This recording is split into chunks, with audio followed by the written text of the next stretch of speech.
So you want Detroit. Then you got Detroit. Yep. And Commanders fans, Detroit's got you and your third worst rushing defense in the NFL and your rookie quarterback and just an insane environment Saturday night where we got all day to get right, if you know what I mean. You have no concept of what you're walking into. None whatsoever. We are 60 minutes away from hosting an NFC championship game.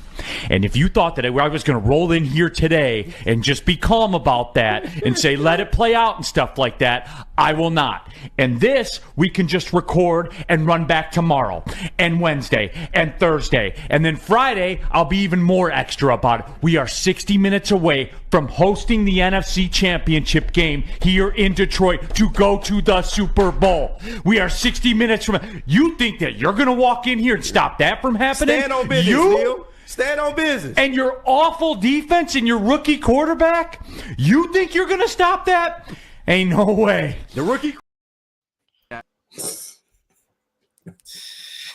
They weird for that background. The big energy in the back. Like, man, I already didn't take them seriously off of seeing that. Yeah. Man, oh man, YouTube, what's going on? Is Juan Gotti here with yet another Washington Commanders live stream.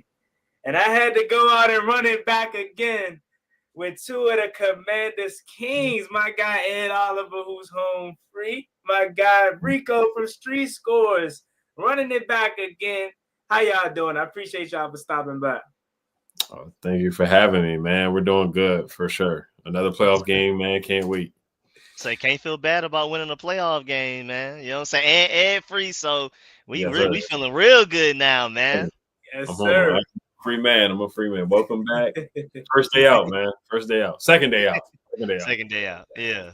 So I had to bring in the clip like that, and I was going to play the response, which it kind of ruined it now because we're talking. I tried to make it go like from that to that, but then it didn't click. So now it's kind of weird. So I'm gonna actually bring up Frankie Louvu's and Sam Cosmi. It was supposed to go back to back, but it kind of got ruined. But I'm still gonna play it for everybody to listen to. Maybe underdog mentality, us against the world, and you guys know you're a good team, and go up there and try to get a win. Man, like you said, us against everybody, you know what I mean? And we put in the work, man. We know what we put in this locker room, in the meeting rooms, and on the field. So, keep counting us out, man, And if you're hopping on late, we don't want you. Stay on that side. And, and the people that have been with us from ups and downs, man, we appreciate y'all. And that's what we really play for. And you're going to have doubters again on Saturday in this matchup. How do you maybe use that as fuel? We like being the underdogs, and I mean, they just keep on betting against us and we keep proving them wrong. So we'll do it again Saturday, and, we got the team to do it. So before I let you guys go, I'm going to start with Ed on this one, but I just have to say, I'm so surprised. I guess success brings the worst out in fan bases because I had a lot of respect for Detroit fans from before this week. I was rooting for Detroit all the way until I figured out we were playing them, and now I dig deep into their Twitter and how their fans are reacting. They are straight up disrespecting us. You saw how I brought on the show and how they feel. Granted, you should be confident, don't get me wrong, but to kind of just disregard us, some people said on Instagram comments it's the easiest dub for the Lions. It's kind of just insane how they continue to disrespect us. Oh, of course. I mean, you got Bears fans rooting for Lions, rooting for a division rival. That's how much the hate is right now at this point, man. We got people just hating out the woodworks because we're so successful, man. People hate how successful we are and how we've done certain things, how we got 12 wins, and how we have such a great rookie quarterback. So with great success comes a lot of hate. A lot of hate comes with that. So that's a big part of it. But, man, I like the same thing with Bears fans. I didn't know Bears fans were toxic like that until this year. I didn't know they were that toxic. Lions fans, I don't know many Lions fans. I have one friend that's a Lions fan, and that's it. But, yeah, it was like all these fan bases can get it, man. Like, every time a fan base talks trash or we have a recording of a podcast or somebody else, same thing with the Cardinals fans. They was talking big trash. You saw what we did to them, 42-14. Same thing with the Bears. We saw what we did to them. The second time we played the Eagles, we saw what we did to that fan base. So every nasty fan base we've taken care of this year for the most part. So I mean, yeah, let them talk. I love that because like you just played this clip. When we win or if we win, that's gonna be my intro for a long time. That clip right there, him talking trash, discounting Jaden and talking about he's a rookie when he's not playing like a rookie quarterback. That's gonna be my intro for a long time to come. Rico, have you been aware of the Lions fans and all their talking trash about us? No, I mean, I don't really be on that, but like Yeah. I've heard a lot of y'all talking about it, and so I'm ready. I'm right with Ed. Like, hey, man. I mean, I on one side I feel like they're supposed to talk like that. Like, you feel good. You're the number one seed and everything, and it'd be different if they were always good. But they're like us. We're like basically a year behind of what they are right now. Like, and for them to be so trash for so long, and we're 3-0 against them in the playoffs. So like, this is the team. Like, you're the reason we haven't been winning Super Bowls in the past, and then we were terrible for so long, and now we're good. So I feel like they do have every right to feel like that. But when I'm the target, I don't care what right you have. You know what I'm saying? I'm gonna stand on mine as well. So I can't wait. We gotta beat them. Because they've been talking crazy. And the whole Bears fan thing, man, any Bears fan rooting for a division rival because they just that hurt about us beating them with that Hail Mary, man, you ain't a real fan, man. That one disgusts me because I can't imagine rooting for the Eagles or the Cowboys under any circumstance. I don't care what's going on. Unless it's against one of the other ones, like maybe it's hard to even say it out loud, but maybe I can root for the Eagles if they're going against the Cowboys or something like that. Maybe I can root against the Giants if they're going against the Eagles. But other than that, man, like that is extremely petty. You can tell how hurt they are, and I love it. I mean, I want them to keep acting like that because all this it just shows who they how hurt they really are. Now that we got the better quarterback, even though y'all picked first and y'all had y'all chance and all of that. But yeah, man, Lions, we need that. We need the way they've been talking. I need that. At first, I wanted it, now I need that. And no, I agree 100% with y'all because it's like at first, honestly, y'all, I was overly respecting the Lions. I was like, okay, number one seed. I'm a little nervous. I feel like okay, we're playing with house money, so even if we don't win, still successful season. I was kind of putting them on this pedestal because they're the number one seed. But after just look at how we're winning, how we're playing, and how they're talking, man. I'm going in with my chest out like we're the number one seed now. I'm walking with confidence, like yeah, we better beat them. You know what I'm saying? Because it's just how fan bases like that always bring out the worst, you know. But at the same time, like you mentioned, Rico, they deserve to talk like this. They deserve to feel like this. But they're the team with the expectation. They're the team that went to the NFC Championship last year and came into the season expecting to go to the Super Bowl, not us. So if they don't beat us on Saturday, they're gonna walk away pissed, upset, feeling like a failure. We're playing with house money because if we win, oh my Lord, we're talking our trash. But if we lose, hell of a season because nobody expected us to be here. Hey, man, I'm leaving the door wide open. I'm walking in. I'm not taking off my shoes. I'm stepping on their couches. I want us to be disrespectful in their stadium this time, man. Definitely. Shout out to my guy, Door Gunner. Appreciate you, Door Gunner. He says I was a menace in the stands last weekend, man. A lot of the Commander fans was there in Tampa, as y'all mentioned. All throughout the week, we heard the Terry chants, the MVP chants, and all that, the defense chants. It was kind of insane how much we took over their stadium in the playoff atmosphere. It's different to do it week one regular season, but playoff atmosphere, we actually took over that stadium, man. Rico, how did you think about that turnout? Was you a little surprised as you had that feeling that was possible? You might mute it. Oh, sorry. Nah, you good.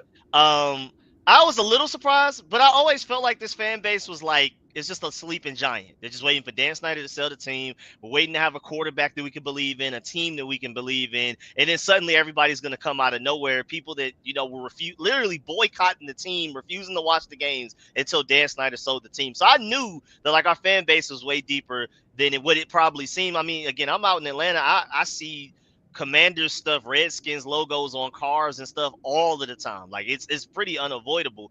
And so I knew we were out here, but I didn't expect us to take over the stadium that way, to make it almost like 50-50. And by the end of the game, like once the Buccaneers fans were going home, I mean, we literally dominated the stadium from the clips that I was seeing. I knew we would impress, but it went to a further extent than I expected, and I was so happy to see it. Yeah, what about you? Taking over the stadium, winning our first playoff game since 05, man. Talk to me about that. Yes, sir, man. Yeah, we were talking about that before, man. MVP chance, defense chance, Terry chance, like because we were talking about the matchup. Like, did you want to play the Rams in the first round or Tampa in the first round, the Eagles in Tampa Stadium? Like, it's you can easily take over that stadium. We've done it before. We took over their stadium a couple of years ago when they had Fitzpatrick. Like, we've taken over Tampa before, but no, it was lit. Like, I saw some of the videos after the game. Fans were going crazy in the stands, and Terry with Magic Johnson and Adam Peters and Josh Harris turning up after the game. So I mean, we literally took over the stadium. It was like a home game for us, man. That second half, like it was a takeover for sure. But yeah, to end the drought in Tampa full circle, to beat them in 2005, then beat them in 2025. It's just like his history repeats itself, man. So it's a long time coming, man. It's historical, man. Really historical and generational, man. To not have a playoff win in 20 years is insane. But to do it in that fashion with a divisional doink like that, Jaden lead and walk them down like that too, man. That was one of the greatest wins I've seen in my life. Yeah, definitely. And then you brought up Magic Johnson. I don't know if you guys caught their interviews, man, but I just love how Magic continues to, hey, don't make it about me. It's about Jaden Daniels. It's about Terry. It's about Sam. And then they kept asking him, so what does it take as an owner to turn this thing around? Josh Harris walks up. He says, hey, talk to this man right here. He's the real one that got us together to turn this thing around. Soon as Josh Harris walked up, he said, it's not about me. It's not about Magic. It's about the team, culture, and I think he said, like, right people in positions. He says, we're hands off, and we let the people do what they do. And that just kind of just made me smile in itself, because I mean, remember the years of Dan Snyder just wanting to be hands-on, may God rest his soul, but making Jay Gruden draft Dwayne Haskins and countless other from the yacht. Yeah, like countless other things. And Josh Harris would never do that. Or Rico, sorry. Talk to me about, and then Ed will jump in, but just talk to me about, I don't know if you've seen that specific clip, but just overall, because this is a perfect time to be bringing this up, because Adam Peters' 1-year anniversary is today, actually, that he'd been hired. So just this overall turnaround, and then from those words Magic Johnson and both Josh Harris said after the victory on last weekend, just the overall turnaround, man. How is it? I mean, it's beautiful. I mean, it's hard to put it into words. I mean, first of all, how quickly it happened. The fact that it happened at all is already amazing. If we were doing this, what we're doing right now in year 3 or 4, we would still be happy. But the fact that it's year 1, I mean, they completely purged this roster of most of the Rivera guys. Like, they did everything they could to bring in their own guys that they trusted from previous teams that they were on. They tried to bring as much winning culture as they possibly could in one offseason. Feel like they handled the draft very well. But you know me, I'm a GM at heart. So, like, even like the coaching hires, the front office hires, I mean, absolutely fantastic. And really, honestly, the goal is to never have an offseason like we had again. You shouldn't be hiring a new GM. You shouldn't be going for a new head coach. You shouldn't have to bring in another Brandon Sosna anytime soon. So that's like the bittersweet part to me, who just loves that. I love the front office hiring process probably more than I should. And the goal is, if you did it right, you shouldn't be doing it again the next offseason. So we shouldn't have that going on, which is, I guess, a good thing, of course. But I mean, elite, top to bottom. Adam Peters came in here and was not playing. Again, draft, coaching hires, front office. I mean, still in elite guys from other staffs, because there was a report that whenever Ben Johnson gets his head coaching job, he wants to take Lance Newmark with him. So the fact that we even stole Lance Newmark from the Lions to bring over here with Adam Peters shows the Lions wanted to keep him. Like, Ben Johnson at the very least wanted him, but Adam Peters did a great job of recruiting him to the Commanders from Ben Johnson. So I just feel like Adam Peters, and even before we hired him, we were talking about like top GM candidates. We were talking about like he has great relationships with agents. Everybody loves him. Like, everybody wants to do business with him, which is going to help our chances of getting good trades, which we've done. I mean, that Sam Howell trade, a lot of people questioned it, and then every other quarterback in his same draft class went for way less than him. The Jahan Dotson trade, some people questioned that, and then we saw that trade ended up being way more valuable than what people originally perceived. So Adam Peters is killing it every step of the way. Even the Bobby Johnson hire, we questioned it, and then our offensive line was actually better than we expected, and he's actually doing a fantastic job. So every step of the way, when in doubt, Adam Peters deserves the benefit of the doubt every time, man. So far, he's completely earned that. Ed, 1 year anniversary of Adam Peters. This time last year, AP was just getting to the DMV. Talk to me just quickly about your overall 1 year reflection of AP, and then what Magic and Josh Harris both said after the victory versus the Bucks in Wild Card Weekend. Oh, I'm loving everything Adam Peters has done. Even like some stuff that I didn't like originally. Like I wasn't the biggest fan of the Jahan trade, but I really like it now. When we got the 3rd round pick, and it was the Dolphins pick, so it turned into a high pick because they didn't make the playoffs, and Jahan wasn't really productive with the Eagles at all. I mean, you got the touchdown against the Packers on Sunday, but other than that, he just hasn't really done much.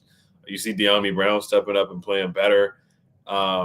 Drafting Mikey Sanders still. That was a big boy move, trading up to get him. And then standing on business with Jaden Daniels, as we heard that possibly Ben Johnson wanted to draft or wanted to stay with Sam Howell or draft Drake May. And Adam Peters was like, no, I'm good. I want to draft Jaden Daniels, so I'm moving on to the next guy. Hiring Dan Quinn, who's a leader of men, who hired Cliff Kingsbury, who's done a great job this season. So a lot of good things that he's done so far this year.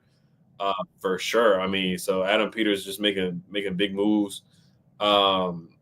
Even bringing in even little stuff like Noah Brown, like bringing in Noah Brown. Noah Brown has had a solid season. The offensive line has done a good job for the most part, like you guys brought up. So I mean, he's made some really good moves so far. He's not scared to make a swing for Marshon Lattimore. It may not work out. It may work out, but who knows? But at least he's being aggressive. That's what I like. I like when GMs are aggressive and not sitting back. And when you feel like, a team has a chance to make a run, which he believed, he showed that he believed by giving up a 3rd round pick and going after Marshon. So there's been some good moves that he's made for sure. Johnny Newton has played pretty well too at times this year. So, I mean, he's definitely done some smart things, some smart GM moves for sure. As far as the ownership, man, they've just stayed out the way.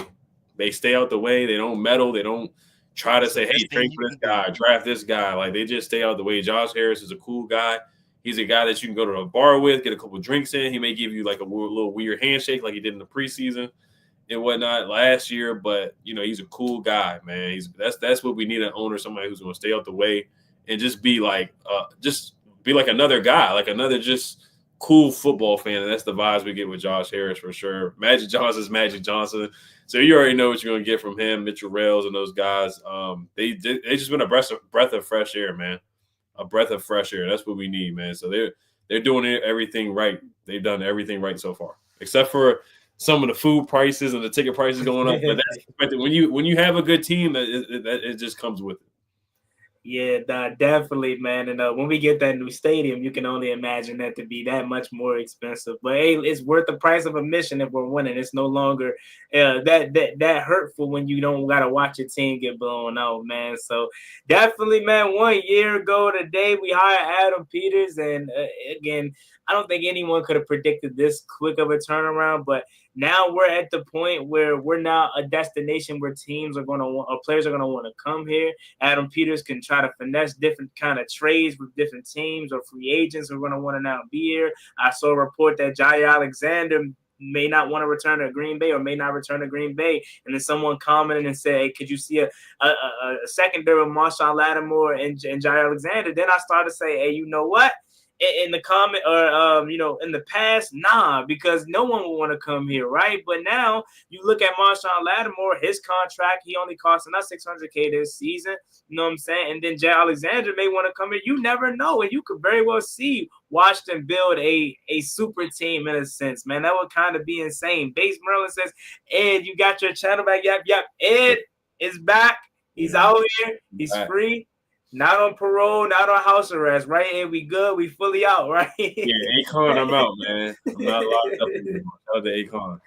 Yes, sir. Ed is back out, man. Make sure you guys go check out my guy, Ed. Of course, he is back. But, man, it's just insane how quick of a turnaround it's been. And we're not done yet this season. This is the worst roster we're going to get and be a part of. So we only can get better from there. But we're just closing in about tough 20 minutes, guys. So I'm going to go ahead and play the little game like we did last time. Did you guys both get it correct last time, I believe, right? Ed, you got it right, Ed? I'm gonna turn my chat off because they try to help out. So I'm gonna oh yeah. Let me move that over. Yeah, let me move that over. That is what happened last time. The chat definitely helped out, Ed, which is no problem. You know what I'm saying? You need some assists sometimes, man. He used one of his 3 lifelines. I was gonna say, who wants to be a millionaire? So I'm gonna just pick one of them, but they're both older guys, so that's the one hint I'll get you. They're both old school guys. I'm gonna go. I don't know what I went last time. I don't know if I went Ed, Rico last time, but I'm gonna go with Ed this time. So Ed, this one's you right here. Environment to come out with a win. Not many teams have done that. So I mean, it was extremely fun to get out there on the field with the guys and just get back in the groove of things. Team anymore. Okay, yeah, D'Angelo Hall. Shout out to Harden. Oh, dang, that was quick. That was quick. D Hall. Was it? Say it again. Even though he tore his Achilles on Hard Knocks, shout out. Yeah, I was tempted. To use that sound bite where he was going back and forth with D Hall, but I was like, nah, that's too embarrassing on D Hall's part. I'm not gonna do D Hall like that. He had a couple of legendary moments, like the Bears game where he had 3 picks. So shout out to crazy. Hall, man. That was crazy. D'Angelo Hall, you got it right. And that was actually that was from 2017 after we beat the Seattle Seahawks. Josh Doxson, catch down at the goal line, man. What a time. That was a big, huge win. Ty and Seki, that was the game where the whole offensive line just went to shambles. And Jerron Christian, I believe, was in that game, right? Like that was the game where Kirk, he was about to get sacked and hit. He just threw the ball to Rob Kelly. And Rob Kelly got hit by like 5 people. All right, so I know y'all remember that too. Yeah, he sacrificed hospital ball. Yeah, sacrifice. All right, so Ed, you got it right. Let me see. Is this one? Said that they're going to come in. Yeah, so Rico, this one is for you. I think this may be a little bit more easier. I don't know though. I'm still scared. We gonna see. Said that they're going to come in here, they're the butchers and we're the hogs. The thing they forgot is before a hog goes to the butcher, somebody got to kill it. I feel like you got it. I feel like it's an iconic soundbite. It is very iconic, and I feel like you got it. I have a terrible memory. Gotta use the contact clues. If you need me, run it back one more time. I heard the hogs, so I'm thinking offensive lineman, but iconic moment. I don't know, man. You right there. You on it. The hogs, butchering. Before you're there. I'm telling you, you got it. You on the right track. Yeah, and they're not currently on the team, are they? No, these are old school. This time I wanted to switch it up, go old school with it. So these are old schools right here. But it's a legend though. You got it. I'm sure you. It's a legend. Yeah. Joe Jacoby, maybe? Does he talk? Have we heard his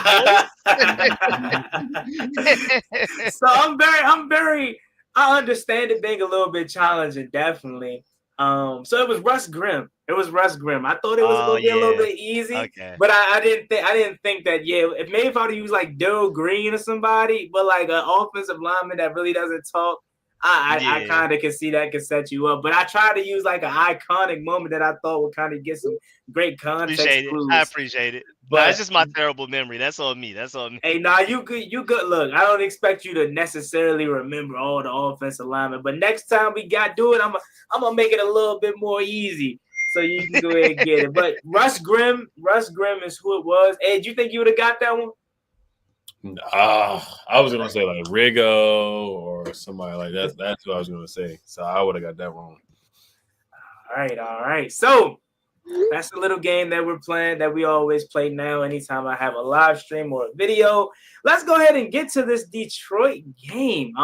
So earlier today, I made a video where I was talking about some of the weak points of Detroit, and they're a very good team. Offensively, defensively, they're banged up, but they're really good as well.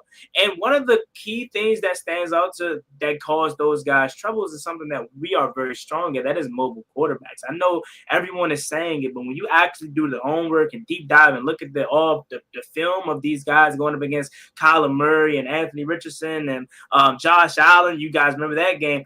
It was insane of how many yards these mobile quarterbacks were getting. And then even if they weren't designed runs, scrambling out, making something happen, keeping your eyes down the field, throwing the ball down the field. In the case of Josh Allen, Keon Coleman, and James Cook a couple different times.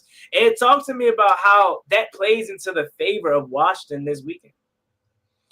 Oh man, I mean that's a huge help when you have a guy, especially on fourth down, this is going to be a fourth down contest. I mean, we have Dan Quinn, who loves to go for it on fourth down, Dan Campbell, who loves to go for it on fourth down, but just a mobile quarterback that's able to extend plays like Jaden Daniels. You look at the Buccaneers game, like he really almost got stopped on that 3rd and 1 where it was either Diaby or Clancy. Like they got his towel, but they couldn't get Jaden Daniels.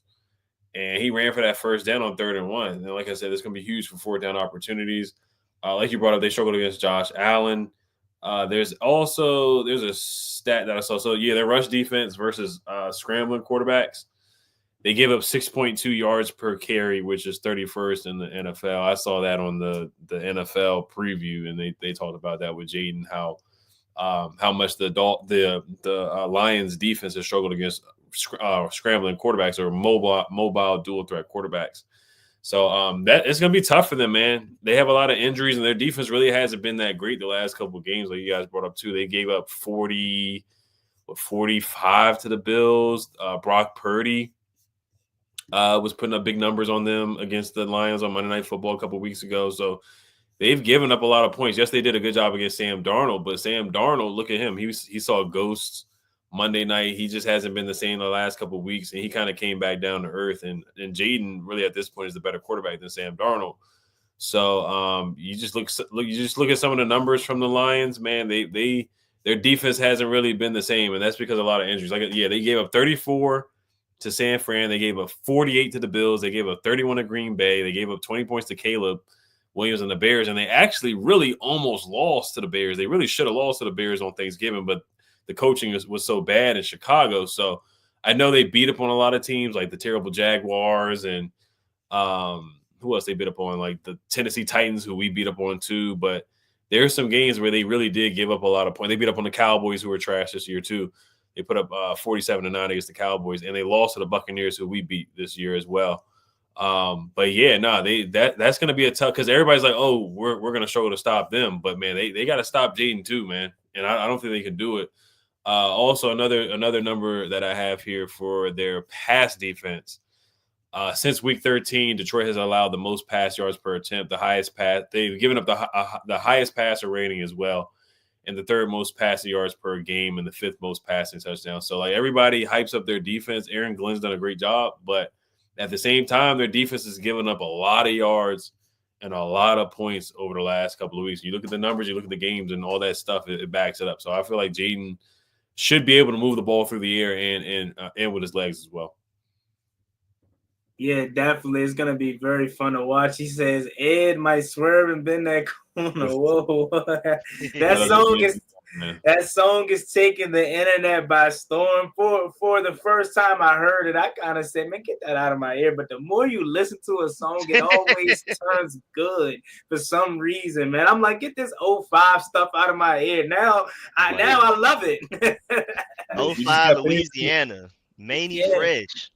Yeah. So Rico and our what you say, Ed? Go ahead. Angelo, he just got paid too. $8 million. Oh yeah. Yeah, definitely. And I think he has another hit that's coming out as well. So he might have found his lane.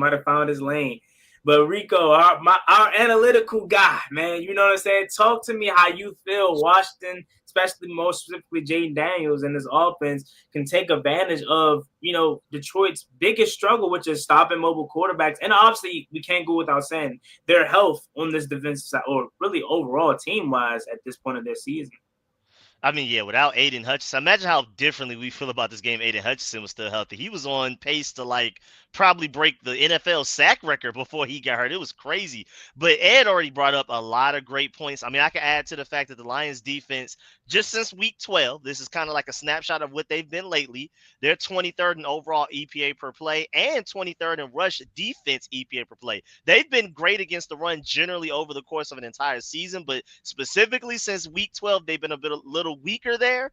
And hopefully, if we can finally run the ball well and efficiently for the first time since probably the Titans game before our bye week, then that can help Jaden Daniels out a lot as well. But to Ed's point and your point as well, mobile quarterbacks, they struggle against those. And you can make the argument that Jaden Daniels is the scariest mobile quarterback. He may not necessarily be the fastest, but we're talking about a guy that's almost Tom Brady level in the pocket, especially in clutch times, that can also really run. He just happens to be at almost as mobile as a guy like Lamar Jackson. So now you can't just focus on stopping his legs. You have to worry about covering him as if you're going against Tom Brady or Pat Mahomes or somebody like that. And then on top of that, you might get hit with a Lamar Jackson play every now and then as well, because Cliff Kingsbury has shown that he's willing to even design quarterback runs for Jaden Daniels. And then if he's in the pocket looking around trying to throw the ball and nothing's going, he'll take off running that way as well. And I just don't really see the Lions ever stopping that. I ultimately think that this game is going to come down to who has the ball last on offense, because I don't really see either defense stopping either. I feel like the Lions is because they're just so stacked, and I feel like for us is because we have Jaden Daniels. Nah, yeah, definitely. I think that's both teams' strategies going into it, is trying to sustain long drives and keep the others' offense off the field. And I mean, I feel like that plays into the factor and favor of Washington, since we've been in so many of those situations and games. We're battle tested, where we're down to the last possession of a game, or we're down to having to have the ball last and going to win it. So I'm with you on that point too. I think it's gonna be very close. My man Steve Huffer says we are 35-16 against the Detroit Lions. Let's make that 36-16. Yeah, historically we have owned the Detroit Lions. I mean, I think the last time we were in a similar spot was back in the Super Bowl year, where we beat them 20-0 to go on to win our third Super Bowl title. So hey, let's make, like Ed brought up earlier, make history repeat itself, and who knows, maybe we'll go to the Super Bowl and beat the Bills once again in the Super Bowl. Like, it would be crazy if that is how history repeats itself. I ultimately want a Beltway Super Bowl, because I feel like that would be the first time in NFL history that would happen as well. So it's a bunch of historical things. Just let you know, this is the first weekend that the Ravens and the Redskins, Commanders, whatever you want to call them, have ever won a game in the same playoff weekend ever in NFL history. So this will be the only time that we've even had a chance to do that. Yeah, that's insane. That finally we can compete with the Ravens, man. So many years, man. Like, and it kind of sucks. I know, like, for you, Rico, like, it used to be a 4-year gap with you and the Falcons, but now it's been a yearly thing for the last couple of years. It sucks because we have to wait 4 years to play them again in the freaking regular season, and I be wanting to play them more so we can even out the playing field, because all the way in the years past, we've never had a really good team equal to the Ravens, but we will always find a way to somewhat beat them back in 2012, 2016 with Jamison Crowder returning the kick. And then was it who broke up that pass in his zone? Was it Josh Norman? He broke up the pass back in the end zone to beat the Ravens down there in the bank in 2016. I think so. I can't quite remember, but I just know one of the big plays was Jamison Crowder's return in that game. And then this year, obviously, or 2020, they beat us bad. And then this year, they beat us. So I would love for it to be a Beltway Super Bowl, just for the historic fact of it, just being crazy, DC versus Baltimore, but then also just finally being able to get that lick back after early on. Because I'm not going to say they got away with one, but I would honestly say I would love to see how that game would have played out if it wasn't a Benjamin St. Juice, pass interference call, which I felt was bogus at the time. Yeah, that was a bad call. And Jonathan Allen got hurt later on in that same exact drive. Should have never happened. Right. All talk all the time says Ricky Purcell had 141 receiving, LOL, and George Kittle gave them 112 at the same time. So yeah. Is he alluding to that Lions secondary? Well, even though that they're known for creating turnovers, though, like they have some Kirby Joseph and those guys definitely are creating turnovers. But Ed, is he alluding to that we can attack these guys through the air? Yeah, I think it's another thing that we did against the Buccaneers, or another game where we can hurt a team through the air. Diami's got to step up again, and we should be able to get the ball to Terry. They have a good defense. Like Kirby Joseph, like you brought up, he takes the ball away. He has a bunch of interceptions. He has like 6-7 interceptions on the season, 8 or 9 or something like that. So they're a very opportunistic defense, but they can certainly be had. I mean, Brian Branch is good too. So they have talent, of course.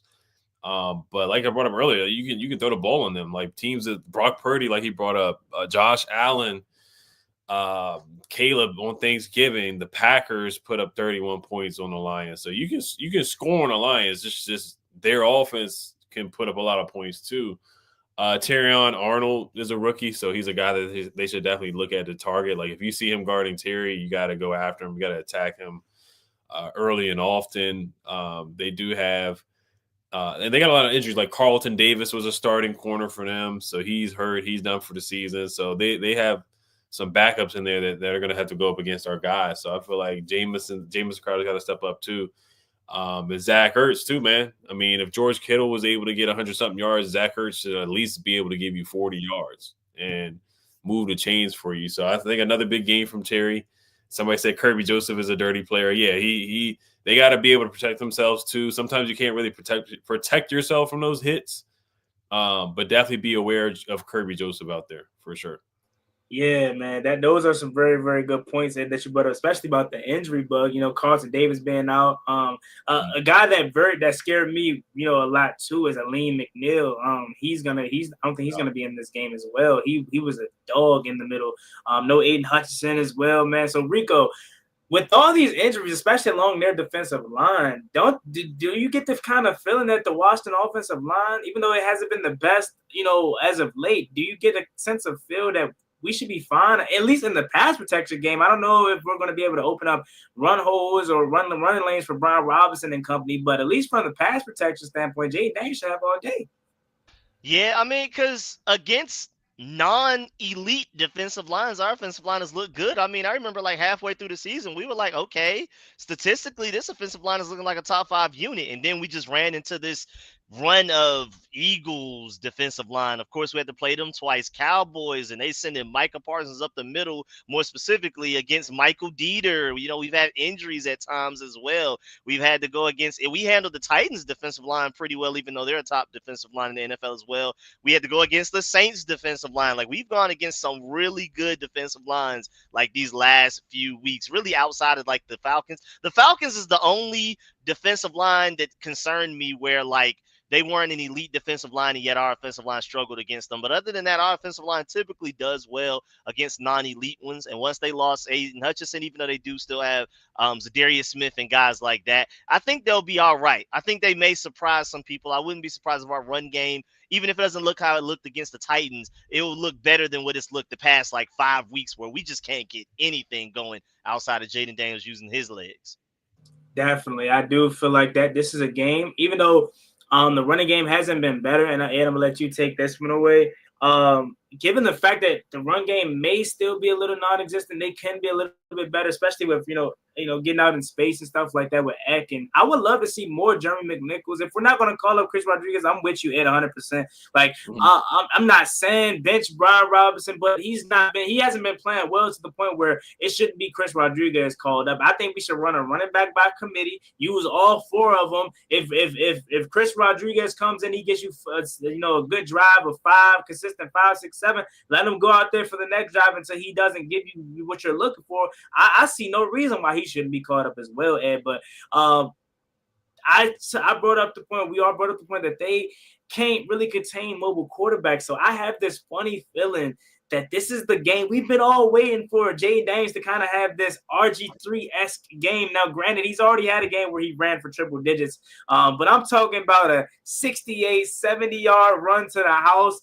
This is the game where I feel like it could happen given the fact that they struggle mightily with running quarterbacks. I mean, they let Anthony Richardson go off on them, man. Like, so I truly could see a play where finally we've been waiting all year long for this big run to pop, that it could be in Detroit. And do you kind of get that feeling as well? You can also talk to the offensive line, and Diami Brown is what I also want to bring.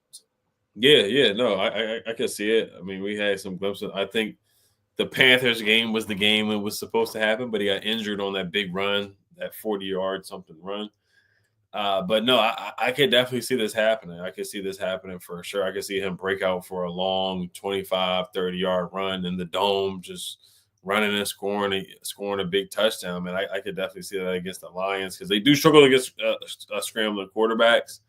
They don't blitz a lot. They don't really bring a lot. Actually, I'm sorry, they do blitz a lot, but they don't have a lot of pressure. They don't really finish sacks. They don't really, have a bunch of sacks. They're like bottom 5 in sacks in the league. But no, that would be just what the doctor ordered. Of course, the run game, I know a lot of people have debated on that. Like, is it the offensive line? Is it B-Rob? Is it just like, nobody can get any push. Nobody can get yards because the offensive line is doing so poorly, doing so bad. But it's a combination, man. It's not super easy to just say, oh, it's all on B-Rob or it's just all on the offensive line. It's not like that. But at the same time, like, B-Rob's got to show some explosiveness, man. He's got to break tackles. Why is Chris Rodriguez coming in against the Falcons and breaking tackles and scoring a touchdown, or he's hurdling over people in the screen game? Like, we're just not seeing that from B-Rob anymore. Maybe in the beginning of the season we might have seen it, but ever since the Titans game, or like really since earlier than the bye week, like a couple weeks before the bye week,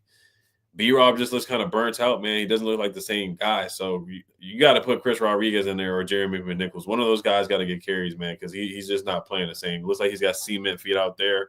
And even some of the catches he had against Tampa, like there was running lanes that he had, but he's just not hitting, for whatever reason. Nah, yeah, definitely. I do feel as though we need to establish some type of run game. And I like the creative runs too. Diami end around, since he's like one of the only guys with top end speed. Utilize everything. I like maybe try a direct snap to B-Rob with the Wildcat like we did a couple of times this season. Like, I think at this point we're so desperate to find a run game that you need to try everything, pull all the tricks out of the bag to see if we can find a way to run the football without it being only Jaden Daniels. Now, a little bit more history, as we all know, Washington seemed to own the Detroit Lions in the playoffs, as they're 0-3 against us in playoffs. So back in 1982, we crushed them 31-7, and we were leading 31-0. Then obviously 1991, it was 41-10. And then in 1999, we beat them 27-13. So Rico, how confident are you that we could make it 4-0 in the postseason, and could history repeat itself again? Because it seems like we own them. I'm more confident just off of my energy. Like, I just feel like not even we have nothing to lose. Like we're playing with house money. Like, that's cool and all, but more so, like, man, it's the playoffs, and like, getting to the deepest parts of your bag. Cliff Kingsbury call plays you would normally never call because you're saving them for the postseason. Well, it's the postseason now, so I'm expecting us, to your point, maybe this is the time that we get that long Jaden Daniels, like RG3 versus the Vikings up the left sideline run for 70-yard touchdown. Like, maybe this is that time we start to see, to your point as well, more Diami Brown things out of the backfield, out even beyond just screens, maybe some sweeps, some reverses, maybe a flea flicker and things like that. Ben Johnson's going to get creative. You're going to have to match him with that creativity, just like how Dan Quinn is going to have to match Dan Campbell's aggressiveness on fourth down. Cliff Kingsbury is going to have to match Ben Johnson's creativity with offense. So I feel like I'm pretty confident just off of the fact that I feel like a lot of the things that they're good at, we are also good at as well. And just thank goodness their defense is injured, because that's why I feel like we could take this to a point similar to like how we did the Buccaneers. Our offense is on the field so much, their offense doesn't get the chance to get the ball a lot and score that many points. And if we have the ball last, I think we can win. Yeah, definitely. I know you guys gave out your predictions last night. I do feel like this is going to be another cardiac Commanders, as Brendan Weinstein said on the game call. I don't know if I'm ready for another one of them, but I don't think I can get out of it. I think it's going to be set in stone that this is going to be another down to the wire game. We're around 43-minute mark of the live, and I appreciate y'all for stopping by again. We'll just go probably for about 20-25 more minutes. But Ed, I do wanted to talk to you about Diami Brown, and then obviously, Rico, you'll chime in as well, man. This is the game. I know I made a video a couple months ago where I said I felt like we were wasting his potential, and I felt like that for years now. We were never that good in the wide receiver room. Granted, we did have Curtis Samuel, etc., and Jahan Dawson we ended up drafting, but I felt like we were never that good in the past to where he could just never snip the field. I mean, we had him on special teams at times, especially like after that 2022 2-touchdown game versus the Titans. I thought that was the start of his career really taking off, and we never really got to see it. And in this same year, we saw the preseason. Oh, this is finally Diami's year, training camp. Finally the year that he's going to take off and take that next step, and we really ain't seen it on a consistent basis. But in the biggest game of his career, the biggest game of our season, he stepped up and showed, hey, man, I'm really one of them ones, man. And do you think that was that enough to get him a contract extension? And how confident are you in him moving forward and excited for Diami? Yeah, I think he will be offered a contract extension. I'm not sure how much. Not much at all. Gotta look at his contract, but I know he's not gonna get much at all. Maybe like $3 million, $4 million. I gotta look at it. But no, I mean, he played a heck of a game. I mean, other than the Titans game a couple of years ago where he caught 2 touchdowns, this was the best game of his career, of his life. I mean, this was the biggest game for him. I mean, a touchdown, 85 yards, 9 catches. Like, Jaden was really targeting Diami Brown like he's our wide receiver number 2. And really at this point, he is our wide receiver number 2. So I was super happy for him. The documentary Diami, I didn't watch the documentary, but we all know it came out. Like, just making fun of him because he hasn't really lived up to what we thought he was going to be, but he's really good in the screen game too. Like, that's one of his best attributes. He's our best wide receiver in the screen game, like, by far. He breaks tackles, he makes guys miss. But no, I was happy for him, man. He's been through a lot. This is his 3rd, 4th season. And he hasn't really been consistent at all. So I mean, it's like, he hasn't lived up to the hype. But yet on Sunday night, he lived up to the hype. He lived up to the practice, training camp, preseason hype that he gets every single year. He lived up to that hype against the Buccaneers. But he just needed a quarterback too. That's a big thing. Like, same thing with Terry. Terry's got a quarterback now. He looks so much better. Diami Brown's got a quarterback in Jaden that can give him the football. He's starting to play well. So I'm happy for Diami, man. We need to see him do it again against the Lions for sure. Definitely excited for Diami. Rico, talk to me about the excitement level of Diami Brown. They played the clip of Amon-Ra St. Brown basically remembering all the players that were drafted before him, and he calls out Diami. Do you think there's a little bit? Does you think he's aware of that, Rico? Do you think he has a little bit chip on his shoulder? It's social media. He is. I know he knows. I know he sees us talking about it right now. Probably. Like, I know he's fully aware. Not even just as a football guy, but as much as he's on social media. But yeah, I'm really excited about Diami Brown. I feel like his main thing was route running. I mean, to Ed's point, I feel like also getting a really good quarterback finally helped a lot as well. But I feel like a lot of it was route running, because even in the preseason, that deep bomb that he caught from Jaden Daniels, he had no separation. That was just like the perfect pass from Jaden Daniels in that preseason game. That Cliff Kingsbury, I think they told him, don't even throw it deep. Like, we're just trying to take it easy. Jaden was like, nah, I'm gonna throw it deep real quick. And that was pretty cool.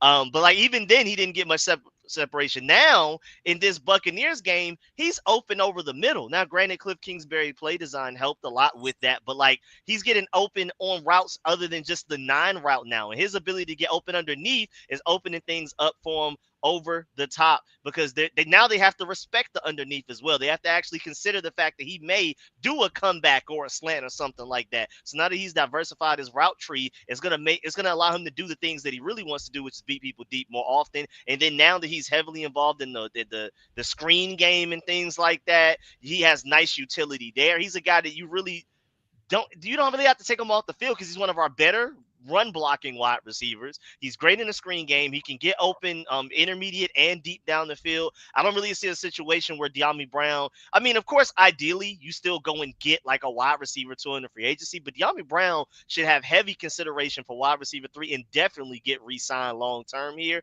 because he just has too much value. No matter run game, passing game, he's always matters. Even if you don't plan on passing it to him, if you fake a screen his side and then actually you plan on throwing the ball to Terry McLaurin, that should leave the whole middle of the field open because everybody's scrambling down to go get Diami. So even as a distraction, he has utility. So I'm really excited that he's finally like found his groove. But to Ed's point or your point, like we got to see it more consistently now, though. It just can't be here and there. But if he starts to do it consistently, man, he can be a problem in the future. Definitely, and I don't know, man. I don't really think it's much of a conversation for wide receiver 3 at this point. I definitely still want us to attack the wide receiver market and get a real number 2. But as a 3, I think he got it on lock all for that one single performance. And if we could see it on a consistent basis throughout the playoffs, I mean, it's one thing to show up in a regular season, but to finally make your mark and your stamp to be in the postseason, it's kind of insane. Dare I say it could potentially remind me of Gabe Davis from 2 years ago, where like Gabe Davis had a solid regular season, but he just blossomed in the postseason for the Bills. Like that could be the kind of territory that we're in if he stacks up another great performance this weekend. So man, shout out to Diami. We're all excited for him. This is what we wanted when we drafted him. Like we always want these guys to pan out. So finally him panning out potentially is definitely great. Now, one of the last things that we do want to talk about is the injury report. Washington's coming in relatively healthy. Detroit, they're as healthy as they can be. They are getting David Montgomery back, which in my opinion that sucks for us because I know Jahmyr Gibbs is amazing. Don't get me wrong, and he probably is the much more threat, but only having to deal with him and not keeping him as fresh as possible because he's going to be probably in there a lot with no David Montgomery is what I would prefer than to have David Montgomery back to complete that and give him a rest or two. So, Ed, I'll start with you on the injury report if you got a chance to look at it, man. Is there anything that kind of concerns you about both sides? And Bobby Wagner, he didn't practice today, second day for an ankle. I know there are a lot of mixed reactions. He may, a lot of fans are like, oh, they're worried, but other fans are like, nah, they're just resting them. Ed, so talk to me about the injury report. Anything stand out to you? Like you said, Bobby Wagner on DMP for the second day in a row. I'm not tripping over though because we know he's a warrior man. He's been in the league forever. He's like another player coach out there. He had a huge fumble recovery against Tampa Bay, so I know he's not going to miss this game for the world. Like even if it is a snap count, he's going to play some way somehow.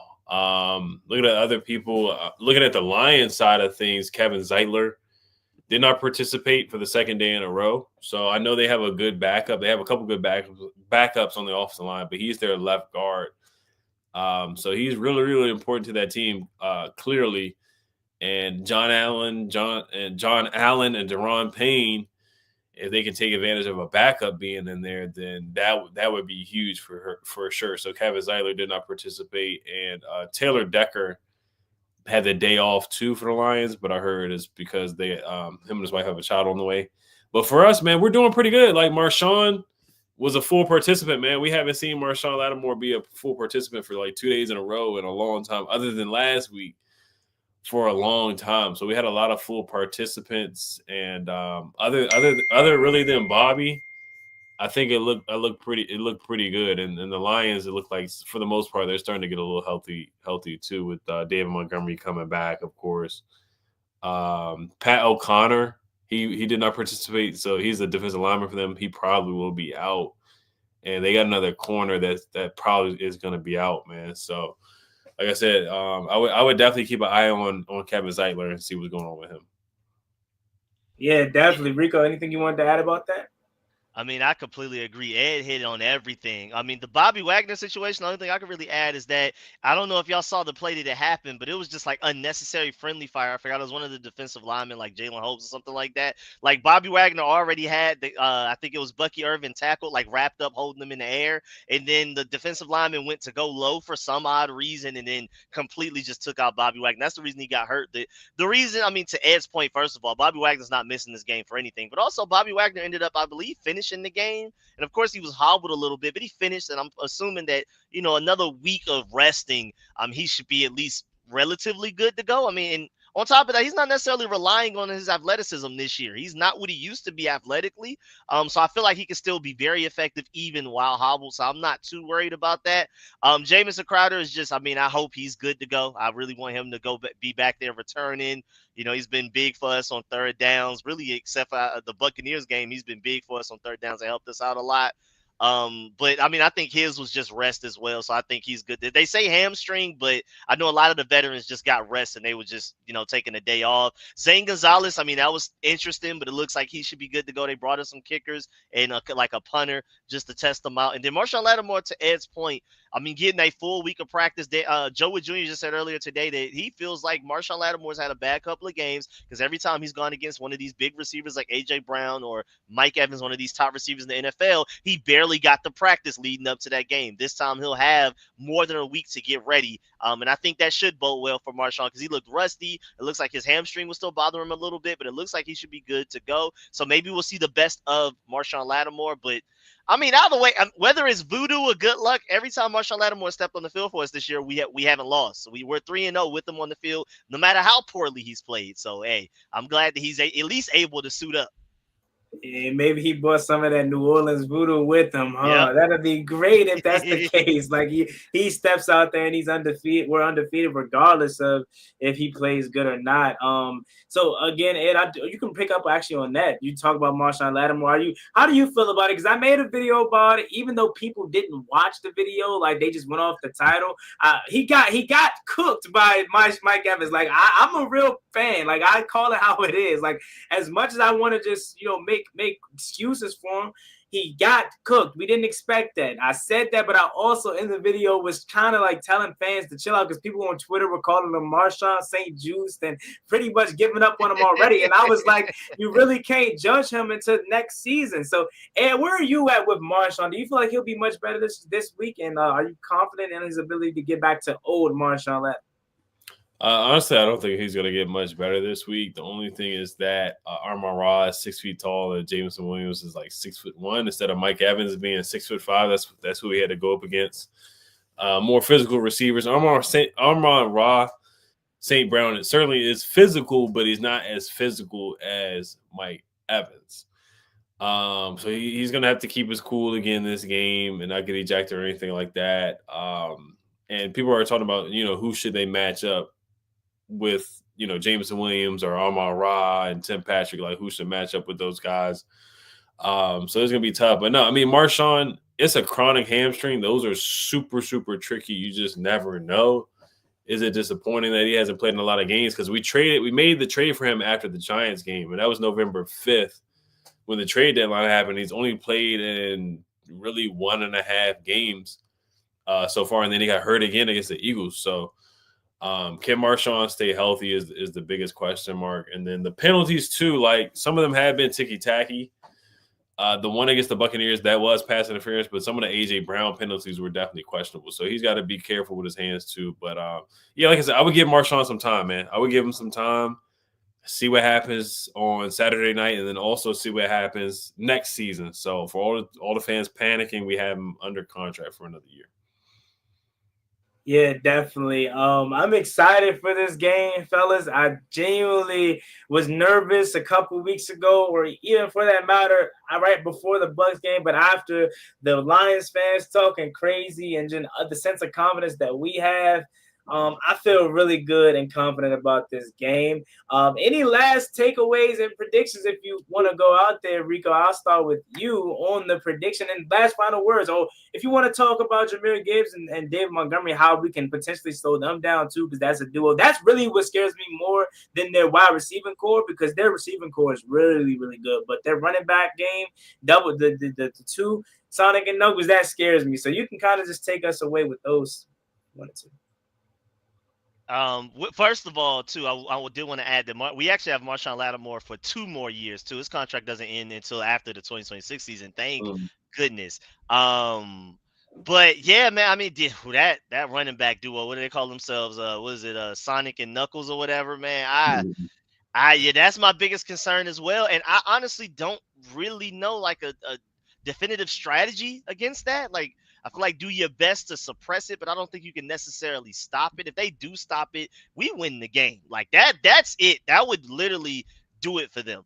But I mean, that 1-2 punch, if you have to deal with the bulldozer and David Montgomery, and then the elite explosion and athleticism of a Jahmyr Gibbs and stuff. I mean, we struggled against Bijan Robinson for like the first half against the Falcons, and I mean, Jahmyr Gibbs is pretty much like the same type of athleticism, I don't know. I mean, Quan Martin, Joey Jr. talked about him today, and it said he's an ascending player. Hopefully, he can ascend to all-pro level before this game, because we're going to need him to help be the back line for Jameson Williams, but then also be ready to step up and team tackle a guy like Jahmyr Gibbs. So we're going to need Quan Martin to be all-pro level in this upcoming game. He's going to be a huge reason whether we win this game or lose it. We're going to need him to turn around for potential interceptions instead of allowing touchdowns. And we're going to need him big time, man, because I love our corners. I love Mike Sanford. I think Marshon Lattimore is going to start to get into a groove, but we don't have the speed for Jameson Williams. We're going to need some safeties over the top for that. And then without those safeties in the box, Jahmyr Gibbs, we got to figure that one out. So, hey, man, Luvu, we need you to look like an all-pro again, because I have noticed that he's played fairly well, but he hasn't, like, really stood out the last few weeks. And we're going to need him to really stand out this week. We need him getting that. If you're not going to be stopping the run consistently, we need you after Jared Goff all day, all night. Ed, you want to pick up where he left off? Yeah, I mean, man, I think we got a good chance to win this game for sure, man. And it's gonna come down to Jaden, man. It's gonna come down to Houdini for sure. If we're within range the whole game or got the lead, and if we get the ball with anywhere between 4 minutes left, 2 minutes left, 3 minutes left, and it's a tie game or we're down by 3 or whatever, then it's a win, man. I got that much confidence in JD5. Everybody does. The receiving core, Terry knows it. When we get the ball with 3 minutes to go against Tampa or 4 minutes to go, like they're not getting the ball back. Like everybody knew that. So everybody has the utmost confidence. So I think if we can keep them under 30, which is going to be tough, of course, I think that's a winning formula for sure. Like, yeah, you're not going to just go out there and stop Jahmyr Gibbs or David Montgomery. You're going to have to slow them down. You're going to have to slow them down in spurts. There has been some times where we were able to slow down running backs in halves. Like Bijan, the second half, I thought we shut him down. Saquon, we shut him down the whole second half. But can we do it for a complete game? Can we make it tough on the run game for a complete game? That's the biggest question mark there. But yeah, like I said, if we're within range or have a lead in the fourth quarter, I think that's a wrap. Yeah, definitely, man. It definitely plays into our factor or our favor if we keep it close. But I did want to talk about just quickly the coaching matchups. And I'll go back to you to start it off with this one. How do you think we can fare against Ben Johnson and the trickery? What can we do to kind of slow that down? Because you got to expect Penny Sewell to be able to potentially catch a pass, and Jameson Williams may try to throw a touchdown pass to Jared Goff. Like the trickeration may really be there. Do you think Washington's way of being successful is trying to counter that to match them, or do you think we're going to have to do it defensively, and then you can flip that around and say our offense versus their defense in a sense? Yeah, well, time of possession is going to be huge. Keeping the ball away, basically the same formula we had against the Buccaneers, where we won the time of possession. Man, they couldn't stop us. Converting on fourth down, keep converting on third down was huge. Long sustainable drives. I mean, your best defense is going to be our best defense is going to be our offense. Keeping Montgomery off the field, Jared Goff, Amon-Ra, Jameson Williams, Sam Laporta, just keeping the whole offensive unit off the field. Like we did with Tampa Bay. Like Baker only threw the ball 18 times because we just dominated the time of possession for the whole game. So that's going to be huge for sure, man. I think once again our offense is going to be our best defense. But just speaking otherwise in the offense, yeah, we got to force a turnover. We got kind of fortunate with Baker just choking the game away, fumbling the ball away like that. But we got to force a turnover, and we got to get pressure, man. I know they have a juggernaut offensive line with Penei Sewell and guys like that, but Jared Goff can't move. So if you can get pressure there on him and rattle him and speed the clock up for him, that would certainly be huge. Definitely. And Rico, do you think where we're going to do, because I know a lot of people want to make the coaching comparison to both aggressiveness with Dan Campbell and Dan Quinn. Do you think Washington needs to take that same kind of approach how they did in the Tampa Bay game, or even try to one-up Dan Campbell because we know he's going to do what he do? Or do you think, how do you accessibly, ask, how do you think we approach this game? Do we try to stay on their course or kind of play our game? Yeah, I think we're aggressive. I mean, I just think we just happen to both be teams that are very aggressive. So I don't even think we're playing into their court by being aggressive because actually we were the better fourth down conversion team. I know Dan Campbell gets a lot of credit, I guess, but maybe because they win more games than the number one seed, that people notice that they do it a lot more than they notice that we do it. But we were actually the best, like historically one of the best fourth quarter conversion teams in NFL history this season. The Lions just happen to be like second right behind us. So I think we stick to what we've been doing. I mean, again, to the mentality of where we're playing with house money. I don't necessarily love that mentality, but I mean, go all out. Like I said earlier, get into the deepest part of your bag, pull out plays you never would have thought of. Don't assume we'll go to the Super Bowl and you're saving plays for that. No, go ahead and bring out everything you need to win this game, because you could argue this may be your toughest opponent to getting at least to the Super Bowl, let alone when you actually play in the Super Bowl. Because I feel like whoever wins this game is at least going to the Super Bowl. We'll see what happens there. So I think you go full aggressive. I think Cliff Kingsbury needs to get real creative, and but most importantly, man, have fun, man. Don't go in there too nervous, trying too hard to prove a point. Stay loose and do what we do, man. Jaden Daniels, cool, calm, and collected. Follow his whole mantra and aura that he has going on. Definitely. And my man's Devern says, my man Juan be rubbing elbows with the Commanders Kings. You must be a Commander Prince, Duke of Commander Nation or something. Hey, we're gonna leave that up to the Commander Kings, yes, Rico, Ed, Louis T, and Rio to decide if I'm worthy enough for joining the status of Oh man, Duke you of already Commander. know, man. You already know.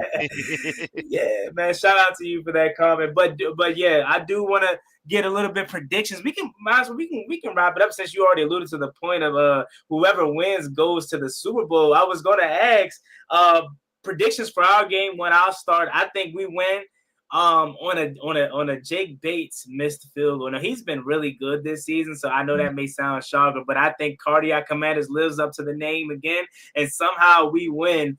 Escape Detroit with the Jake Bates missed field goal, and we go to the NFC Championship. And I do think the Rams are going to beat the Eagles. I really do. And then I think on the AFC side, I think the Ravens are going to beat the Bills. And what's the other matchup? Oh, the Chiefs. I think the Chiefs are going to win. That's my quick predictions. Hey, what about you for our game? And if you want to chime in on the other games. Yeah, for our game, I have us winning very close, not in the 30s, but in the 20s. I mean, it's got to be a Jaden game. It's got to be a Jaden game where he puts the cape on. I don't think we're going to get much of a running game from B-Rob and Austin Eckler, so Jaden's going to have to take over. The defense getting a stop at the end, I predicted that last week, and that didn't happen. So it's hard to bet on the defense to get a stop at the end and hold them to a field goal. But no, we'll see. We'll see if I can see that coming down to Jake Bates missing a field goal. I can see Zane Gonzalez being super important again, where we're going to have to make at least 2 field goals, maybe like a 50-yard field goal again. So I can see a lot of scenarios for sure. So, but I do have us winning a close to 27-24. I do like your Rams pick over the Eagles. I can definitely see that because the Rams are hot right now, especially after blowing out the Vikings. And then I'm going to take the Ravens over the Bills. That's going to be a really, really close one. Very, very close, man. Lamar versus Josh Allen. And then Texans, Chiefs. I'm going to take the Chiefs. I'm going to take the Chiefs. Definitely. And before I let you go, Rico, I did want to say, like, I'm not being an Eagles hater because, I mean, I wouldn't mind having a third crack at the Eagles, but I genuinely feel if the Vikings would have won, I think the Eagles would have blew them out. I just don't. I think Sam Darnold would have had a Sam Darnold game, but it happened to happen in Wild Card Weekend, and I think the Rams is a much more mismatch for them. Granted, Saquon Barkley ran all over them the first time, but I think with the Eagles not being able to score offensively on a consistent basis and the Rams' ability to do so, I think that is what gives them the edge over them. And then defensively, they're coming along well with that pass rush up front, and obviously the back end with Cam Curl, our guy Cam Curl flying around. I think the Rams are definitely going to win that game. But what did he say right here? And I'm gonna let Rico go. He says, James Jones says, remember, we drafted Jaden in Detroit. Now we have a chance to finish it in Detroit. So again, another full circle moment yet again. So Rico, take us out with your predictions for this game, and if you want to chime in on the other games that we had. Yeah, no, I'm definitely going Chiefs over Texans. I'm going Ravens over Bills, but that's probably just because I'm rooting for the Ravens to beat the Bills, and I just feel like they can definitely catch them off guard. I mean that addition of Derrick Henry, man, I still don't understand how the league let that one happen. And then I also have the Rams beating the Eagles as well. I don't think Jalen Hurts out here barely throwing the ball, and he just doesn't look that good. Like that Super Bowl run they went on when they lost to the Chiefs, he actually looked really good then. I can admit he hasn't looked like that since. I don't know what's going on, but he has not looked good. I definitely have the Rams there. They're one of the hottest teams. We're on the longest active win streak right now out of every team that's still left. I feel like the Rams are probably the second hottest. And then I definitely have us winning with a game-winning field goal. I'm thinking something high scoring. Because I feel like if we score too quickly and then the Lions get the ball and then we just keep going back and forth, that's why I think the score will end up going higher. I don't think we'll be able to just go on like explosive, like 5-play, 80-yard scoring drives. I think I'm hoping. I mean, that would be nice. We'll see how it goes. It's just, I don't know. I'm so back and forth. I think it's going to be tough to do again what we did against the Buccaneers, where we just don't let the other offense touch the ball. We'll see, but I'm thinking the score is going to be high. We're going to probably win with a game-winning field goal. Game-winning Jaden Daniels drive. Like I keep saying, whoever has the ball last wins the game. I think we have the ball last. Even if you give Jaden Daniels 5 minutes, which can be difficult to run the clock out for an entire 5 minutes, if you give Jaden Daniels 1 minute, I can see us winning the game in either scenarios. Definitely, man. I agree with all you guys' takes tonight. And it seems like we're getting a trend going on. Everyone wants to see that Baltimore Ravens and Washington Commanders Super Bowl, B more versus DC. I'm telling you that, Rico, I know you're not down here in the area, man, but that would make the streets be on fire. Like that whole, because then it's a week gap, right? So after the NFC Championship, AFC Championship, it's a week gap. Can you just imagine the back and forth, the internet wars is going to be leading up to that whole game? That would be insane. The memes alone. Yes, man. Baltimore this, DC this. I haven't lived there in a long time, but like my mom and them are super DMV, so I've been hearing about Baltimore jokes since I was born and everything about who wore New Balance first, and then the Baltimore accent and go. Like I've been having to deal with that my whole life, even while growing up here. So I'm fully aware. Yeah, man, it would be insane. Ed, I know I said we're gonna get out of here, but that's just a great comment, man. Is that what you're rooting for, Ed? As well, man? I know obviously you'll take anybody if we make the Super Bowl, but like, just speak on the Baltimore Ravens Washington Commanders Super Bowl. How great that would be. That'd be great. I live in the area too, so just seeing that, man, battle of the Beltway, man. There's a cultural rivalry with PG County versus Baltimore and DC versus Baltimore. Just the whole accent and the music and the Go-Go versus the Baltimore Club. Like, there's just so many rivalries that Baltimore and DC have. So it would be fun.